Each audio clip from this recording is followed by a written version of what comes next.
नमस्कार दोस्तों। आज के इस खास विश्लेषण में हम वाराणसी की तपती और चिलचिलाती सड़कों से निकली एक ऐसी असाधारण कहानी पर चर्चा करने वाले हैं जो सच में सीधे दिल पर वार करती है। देखिए, ये कोई आम कहानी नहीं है, बल्कि कर्म, असली दौलत और मुक्ति का एक बहुत ही गहरा अध्ययन है। हम बात कर रहे हैं आर्यन और ईशानी की। एक तरफ है भूख की तड़प और दूसरी तरफ है बेशुमार दौलत का अंधा घमंड। इन दोनों का टकराव कैसे एक अमर गाथा में बदल गया, आइए बिना किसी देरी के इस शानदार सफर की शुरुआत करते हैं। अब जरा इन खौफनाक शब्दों पर गौर कीजिए। दुनिया में कुछ भी मुफ्त नहीं मिलता।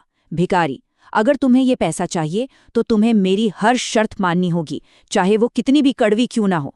मतलब सोचिए जरा, कितनी कड़वाहट है इन शब्दों में। ये सिर्फ एक ताना नहीं था, बल्कि ये वो कठोर वाक्य था जिसने पूरी घटना की नींव रखी। ईशानी के मुंह से निकले इन शब्दों में अहंकार बिल्कुल अपनी चरम सीमा पर था। और बस यहीं से शुरू होता है वो संघर्ष जिसने दो एकदम अलग दुनियाओं को आपस में टकराने पर मजबूर कर दिया।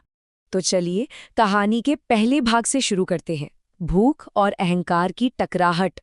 कई बार हालात इंसान को उसकी सबसे कमजोर स्थिति में ला खड़ा करते हैं, है ना?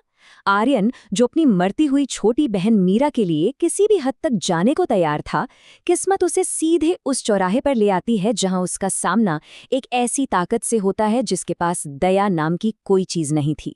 यहाँ जरा इस भयानक विरोधाभास को देखिए। एक तरफ आर्यन है जिसने 3 दिन से अन्न का एक दाना नहीं खाया है, जो नंगे पैर जलती हुई सड़क पर है, अपनी बहन की दवा के लिए दर दर की ठोकरें खा रहा है। और ठीक उसके विपरीत दूसरी तरफ ईशानी है, जो रेशमी कपड़ों में लिपटी एक सफेद वातानुकूलित मर्सिडीज कार से उतरती है।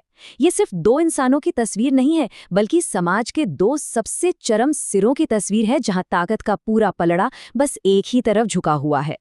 और उस ताकत के नशे में ईशानी ने आर्यन के सामने कैसी अमानवीय शर्तें रखीं, इसके ये 3 चरण सच में रोंगटे खड़े कर देने वाले हैं। पहला कदम, ईशानी के कीचड़ से सने जूतों को आर्यन ने अपने फटे कपड़ों से साफ किया। दूसरा, जानबूझकर फर्श पर गिराई गई चाय को सीधे जीभ से चाटना। और तीसरा, जो लिटरली सबसे क्रूर था, उस भयंकर गर्मी में कार के पीछे पीछे 5 मील तक नंगे पैर दौड़ना। जरा सोचिए, एक इंसान अपनी बहन की जान बचाने के लिए अपने आत्मसम्मान को किस गहराई तक दफन कर सकता है।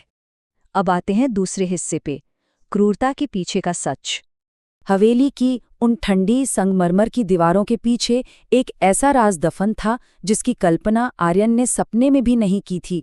यहाँ से कहानी पूरी तरह अपना गेर बदल लेती है और यहीं पर हम सबके दिमाग में ये बड़ा सवाल उठता है, आखिर ईशानी जानबूझकर इतनी दर्दनाक क्रूरता क्यों दिखा रही थी? आखिर क्यों कोई इंसान बिना वजह किसी को इस हद तक प्रताड़ित करना चाहेगा? क्या ये सच में सिर्फ अमीरी का घमंड था, या उस भव्य नकाब के पीछे कोई बहुत गहरी दरार छिपी हुई थी? असल में सच कुछ और ही था। वो राज था टर्मिनल कैंसर, एक जानलेवा बीमारी। रात के अंधेरे में हवेली के उस आलीशान कमरे में जब आर्यन ने ईशानी को खून से सना रुमाल छिपाते और फर्श पर दर्द से तड़पते देखा, तो एकदम से पूरा नजरिया ही बदल गया।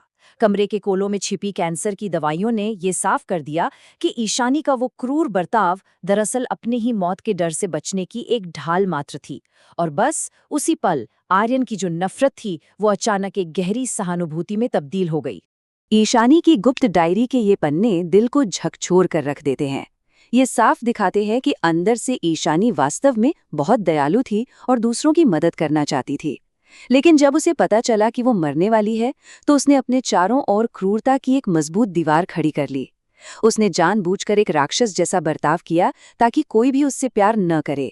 उसका अंतिम लक्ष्य क्या था? यही कि जब वो मरे तो कोई भी, खासकर आर्यन, उसके लिए आंसू न बहाए।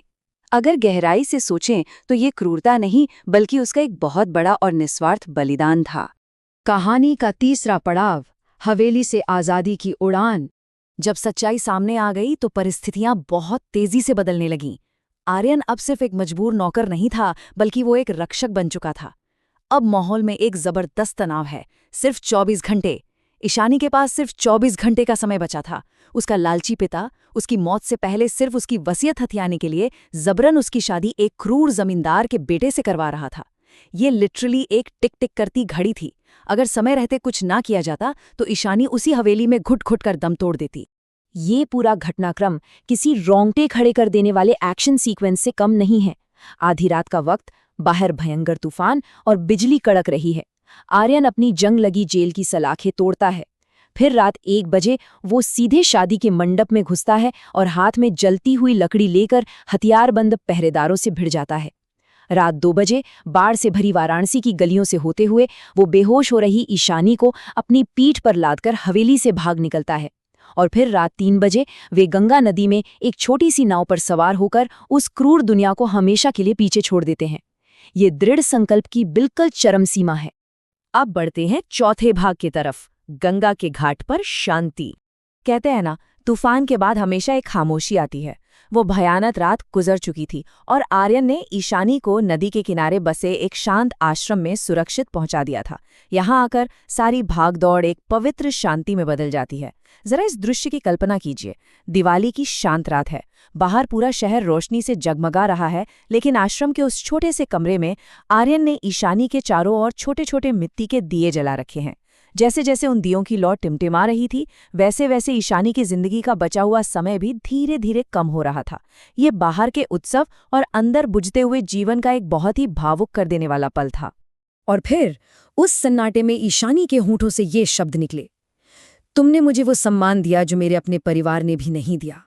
मुझे माफ कर देना कि मैं तुम्हें इस अंधेरे में खींच लाई। इस वाक्य की गहराई महसूस कीजिए। एक अमीर वारिस और एक भूखे लड़के के बीच की वो जो बहुत ऊंची दीवार थी ना, वो इन शब्दों के साथ पूरी तरह से ढह गई। यहाँ सिर्फ 2 आत्माएं थीं जो एक दूसरे का दर्द बांट रही थीं।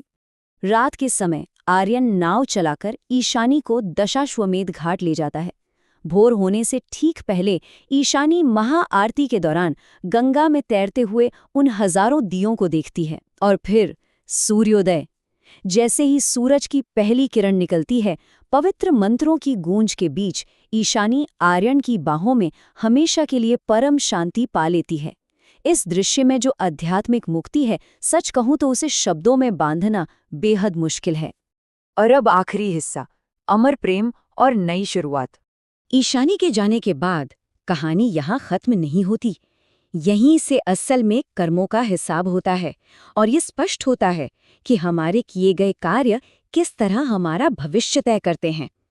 अब जरा इन दोनों के कर्मों की तुलना देखिए। एक तरफ आर्यन का कर्म है, जिसने निस्वार्थ सेवा की।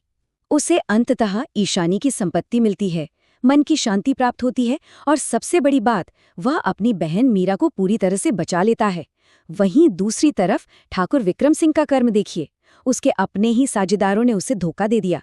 उसका वो घमंड भरा महल छिन गया और वह अपनी बची हुई जिंदगी अकेलेपन और खंडारों में सड़ने के लिए मजबूर हो गया। ये साफ साबित करता है कि असली दौलत पैसों की नहीं, बल्कि इंसान के चरित्र की होती है। आर्यन ने उस वसीयत के पैसों का अपने ऐशो आराम के लिए बिल्कुल इस्तेमाल नहीं किया। उसने वाराणसी के पास जमीन खरीदी और ईशानी सेवा सदन नाम का एक मुफ्त अस्पताल और अनाथालय बनवाया। उसकी बहन मीरा, जो अब बिल्कुल स्वस्थ हो चुकी थी, वहां गरीब बच्चों की शिक्षिका बन गई। आर्यन अब सड़कों पर भूखे बच्चों को उसी प्यार से भोजन कराता है जिस प्यार की उसे कभी खुद सख्त जरूरत थी। मतलब उसने अपने उस गहरे दुख को एक बहुत ही खूबसूरत और निस्वार्थ सेवा की विरासत में बदल दिया। आज भी उस सेवा सदन में ईशानी की प्रतिमा के ठीक नीचे लिखा है, त्याग ही सबसे बड़ी जीत है। ये सिर्फ एक वाक्य नहीं है दोस्तों, ये इस पूरी कहानी का, ईशानी के उस गलत समझे गए जीवन का सबसे मुख्य और अंतिम संदेश है। ये हमें बताता है कि किसी के लिए खुद को मिटा देना असल में सबसे बड़ी विजय प्राप्त करना है। और अंत में ये विचार उत्तेजक सवाल हम सभी के लिए है। सच्ची दौलत किसी हवेली की संगमरमर की दीवारों में नहीं पाई जाती, बल्कि उस शांति में पाई जाती है जो हम दूसरों के जीवन में लाते हैं। तो विचार करने वाली बात यह है कि जब समय पूरा होता है तो हम और आप अपने पीछे कर्मों की कौन सी विरासत छोड़कर जाएंगे। आज के इस विश्लेषण में हमारे साथ जुड़ने के लिए बहुत बहुत धन्यवाद। मिलते हैं अगली बार एक और दिलचस्प विषय के साथ।